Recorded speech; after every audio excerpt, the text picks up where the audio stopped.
السلام علیکم ورحمۃ اللہ وبرکاتہ۔ الحمدللہ رب العالمین والصلاة والسلام علی سید الانبیاء والمرسلین۔ محترم ناظرین، کیا محفل میلاد مصطفیٰ صلی اللہ علیہ وسلم کا منانا یہ جائز و درست ہے کہ نہیں ہے؟ اسی طریقے سے نبی کونین صلی اللہ علیہ وسلم کی پیدائش پر آپ صلی اللہ علیہ وسلم کے لیے جشن منانا یا خوشیاں منانا یا چراغاں کرنا، گھروں کو سجانا، یہ جائز و درست ہے کہ نہیں؟ ان تمام باتوں پر ہم گفتگو کریں گے انشاءاللہ تعالی، اور آپ کو صحیح جانکاری ہم فراہم کرنے کی کوشش کریں گے۔ تو بلا شبہ نبی کونین صلی اللہ تعالی علیہ وسلم کا یوم پیدائش کے دن خوشیاں منانا، چراغاں کرنا،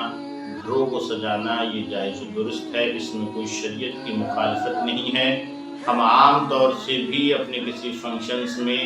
گھروں کو سجاتے ہیں، خوشیاں مناتے ہیں، تو شریعت مطہرہ کی جب مخالفت نہیں ہے تو نبی کونین صلی اللہ علیہ وسلم کا یوم ولادت منانے میں کیسے ہو سکتی ہے؟ اس محترم سامعین، سواد اعظم اہل سنت والجماعت کا یہ معمول چلا رہا ہے کہ نبی کونین صلی اللہ علیہ وسلم کے یوم پیدائش پر تحدیث نعمت کے لیے وہ خوشی کا اظہار کرتے ہیں، جشن عید میلاد النبی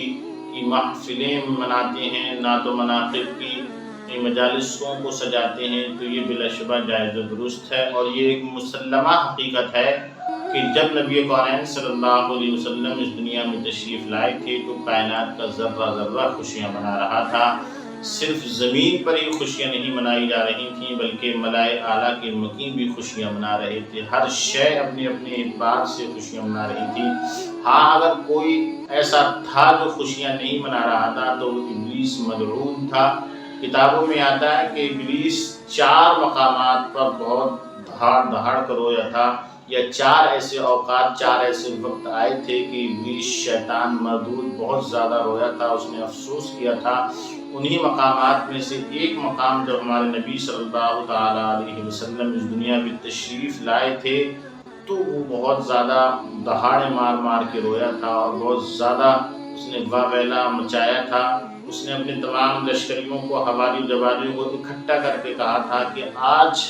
دنیا کے اندر وہ شخص پیدا ہو چکا ہے، وہ آ گیا ہے جو ہمارا نظام درہم برہم کر دے گا۔ تو اس کے لشکریوں نے، دیگر شیاطین نے کہا کہ اب ہمیں بتائیں ہم کیا کریں۔ تو اس نے کہا کہ تم جا کے انہیں چھونا اور جنون میں مبتلا کر دینا۔ تو شیاطین نے جو نبی کونین صلی اللہ علیہ وسلم کو چھونا چاہا تو حضرت جبریل علیہ السلام نے ایسی لات ماری کہ وہ بہت دور جا کر کے گرے اور آج بھی عذاب الہی میں ملوث ہیں۔ ناظرین گرامی، بلا شبہ نبی کونین صلی اللہ تعالی علیہ وسلم کے یوم پیدائش پر خوشیاں منانا یہ جائز و درست ہے، بلکہ فرشتوں نے بھی خوشیاں منائی تھیں، اور اللہ تعالیٰ کا بھی حکم ہے قرآن مقدس کے اندر۔ رب ارشاد فرماتا ہے کہ تم اللہ اس کی رحمت کے فضل کے ساتھ خوشیاں مناؤ، اس کی نعمت پر اس کا شکر ادا کرو۔ تو یقین جانیے محترم سامعین، اللہ تبارک و تعالیٰ نے اپنے حبیب کو ہمارے درمیان مبعوث فرما کر ہمیں صرف نعمت ہی نہیں بلکہ نعمت عظمیٰ عطا فرمائی ہے۔ تو ہم اور آپ پر اس نعمت عظمیٰ کا شکر لازم و واجب ہے کہ ہم اللہ رب العزت کا شکر ادا کریں کہ اس نے اپنے پیارے حبیب صلی اللہ علیہ وسلم کو ہمارے درمیان مبعوث فرمایا، اور ہمیں فخر ہونا چاہیے کہ ہم امت محمدیہ صلی اللہ علیہ وسلم کے شرف سے مشرف ہوئے ہیں۔ ناظرین گرامی، آقا کونین صلی اللہ تعالی علیہ وسلم کی ولادت کی خوشی منانے پر کچھ حاصل بھی ہوتا ہے یا نہیں، کچھ فائدہ بھی پہنچتا ہے یا نہیں، تو آئیے کتابوں کے اوراق کو پلٹیے گا تو آپ کو پتہ چلے گا۔ آج سے 1400 سال پہلے نبی کونین صلی اللہ علیہ وسلم کے زمانے میں خود آپ کا چچا ابو لہب، جس کے تعلق سے قرآن مقدس کے اندر پوری ایک سورت نازل کی گئی ہے، تو ابو لہب کو جب اس کی باندی صوبیہ نے یہ خوشخبری سنائی، دوڑی دوڑی چلی آئی کہ آقا آپ کے یہاں پر بھتیجا آیا ہے، آپ کے بھائی عبداللہ کے یہاں بیٹا پیدا ہوا ہے۔ تو ابو لہب جو دشمن اسلام تھا، کٹر دشمن اسلام تھا، اس نے جب اتنا سنا کہ میرے یہاں بھتیجے کی ولادت ہوئی ہے تو اس نے اس خوشی میں اپنی باندی صوبیہ کو آزاد کیا اور شہادت کی انگلی سے اشارہ کر کے آزاد کیا۔ تو جب نبی کونین صلی اللہ تعالی علیہ وسلم نے اعلان نبوت فرمایا تو یہ مذہب اسلام کا کٹر دشمن ہو گیا، ابو لہب مذہب اسلام کے خلاف ہو گیا۔ تو جب اس دنیا سے وہ چلا گیا تو حضرت عباس رضی اللہ تعالی عنہ نے جب اسے خواب میں دیکھا، پوچھا میرے بھائی تیرا کیا حال ہے؟ تو اس نے جواب دیا کہ جب سے تم لوگوں سے جدا ہوا ہوں مجھے کوئی بھلائی نہیں پہنچی ہے، میں آگ میں جلتا رہتا ہوں۔ ہاں البتہ اتنا ضرور ہے کہ جب مجھے پیاس ستاتی ہے تو میں اپنی شہادت کی انگلی کو چوس لیا کرتا ہوں اور اس سے مجھے کچھ آرام اور سکون مل جایا کرتا ہے۔ تو نبی کونین صلی اللہ تعالی علیہ وسلم کی میلاد کی خوشی میں جس شہادت کی انگلی سے ابو لہب نے اپنی باندی کو آزاد کیا تھا، بعد مرنے کے دشمن اسلام، کٹر دشمن اسلام کو چین و سکون مل رہا ہے اور راحت ملتی ہے۔ یہ نبی کونین صلی اللہ علیہ وسلم کی ولادت پر جو خوشی کا اظہار ابو لہب نے کیا تھا اس کا بدلہ اسے مرنے کے بعد بھی مل رہا ہے۔ تو جو ایک مرد مومن مسلمان آقا کونین صلی اللہ علیہ وسلم کا چاہنے والا، آپ سے محبت کرنے والا،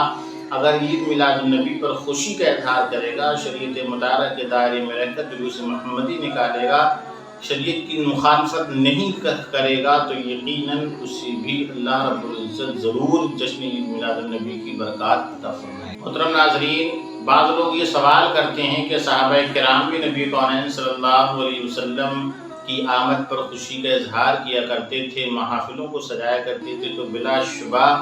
صحابہ کرام نبی کونین صلی اللہ علیہ وسلم کی شان میں قصائد پڑھا کرتے تھے اور آپ کی آمد پر خوشیوں کا اظہار کیا کرتے تھے۔ کہ آپ کو وہ وقت یاد نہیں ہے کہ جب نبی کونین صلی اللہ علیہ وسلم ایک جلوس کی شکل میں مدینہ منورہ کی گلیوں میں آپ تشریف لے گئے تھے، تو وہاں کی بچیوں نے، وہاں کے لوگوں نے آپ صلی اللہ علیہ وسلم کی آمد پر خوشیوں کا اظہار کیا تھا اور آپ کی شان میں قصائد پڑھے تھے، آپ کی شان میں اشعار پڑھے تھے۔ اور حضرت حسان بن ثابت رضی اللہ تعالیٰ عنہ جب نبی کونین صلی اللہ علیہ وسلم کی نعت پڑھا کرتے تھے تو مسجد نبوی میں آپ کے لیے منبر بچھایا جاتا تھا۔ خود نبی کونین صلی اللہ علیہ وسلم حاضر رہا کرتے تھے اور سماعت کیا کرتے تھے اور خوش ہوا کرتے تھے، اور حضرت حسان بن ثابت رضی اللہ تعالیٰ عنہ کو دعائیں دیا کرتے تھے کہ اللہ وہ زبان ہمیشہ صحیح و سالم اور سلامت رہے کہ جس زبان سے میری تعریف کے پھول جھڑتے ہیں۔ حضرت حسان رضی اللہ تعالیٰ عنہ نے 120 سال کی عمر پائی تھی، آخری عمر تک آپ کے دانت، آپ کے دندان مبارک بالکل صحیح و سالم تھے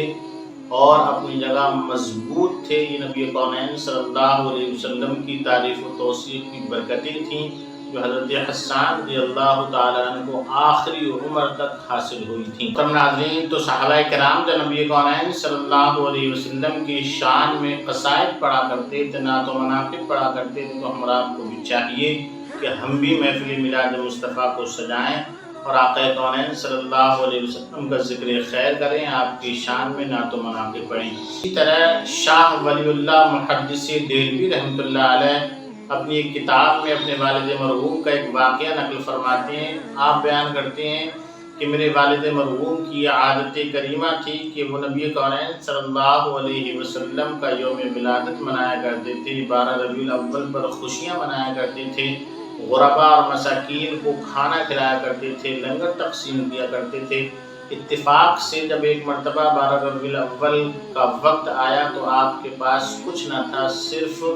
2 پیسے آپ کی جیب میں موجود تھے۔ ان 2 پیسوں سے بھنے ہوئے چنے لیے اور ان چنوں کو رکھ کر محفل میلاد مصطفیٰ صلی اللہ علیہ وسلم کا انعقاد کیا اور غربا اور مساکین میں ان چنوں کو تقسیم کر دیا۔ پھر جب آپ رات کو سوئے تو نبی کونین صلی اللہ علیہ وسلم کی آپ کو زیارت ہوتی ہے۔ ماشاءاللہ، سبحان اللہ، اللہ کے نبی صلی اللہ علیہ وسلم ارشاد فرماتے ہیں، اے میرے غلام، اے میرے عاشق، جو تم نے کیا ہے یہ بہت اچھا کیا ہے۔ محترم سامعین حضرات، اس سے پتہ چلا نبی کونین صلی اللہ علیہ وسلم کی ولادت پر خوشی منانا یہ ہمارے اسلاف کا بھی طور و طریقہ ہے، صحابہ کرام کا بھی طور و طریقہ ہے، بزرگان دین کا بھی طور و طریقہ ہے، بلا شبہ جائز و درست ہے اور اس کے ثمرات بھی حاصل ہوتی ہیں، فوائد بھی حاصل ہوتے ہیں، اور کیوں نہ حاصل ہوں، جس کے صدقے میں اللہ نے ساری کائنات کو بنایا، ہم اور آپ کو بنایا۔ اگر ہم اسی رسول ہاشمی صلی اللہ علیہ وسلم کی تعریف و توصیف کریں گے تو یقیناً ہمارا رب بھی ہم سے راضی ہوگا، ہمارے رسول بھی راضی ہوں گے، اور جس سے رب راضی ہو جائے، اس کے رسول راضی ہو جائیں، تو دنیا بھی میں وہ شاد و آباد ہے اور آخرت میں بھی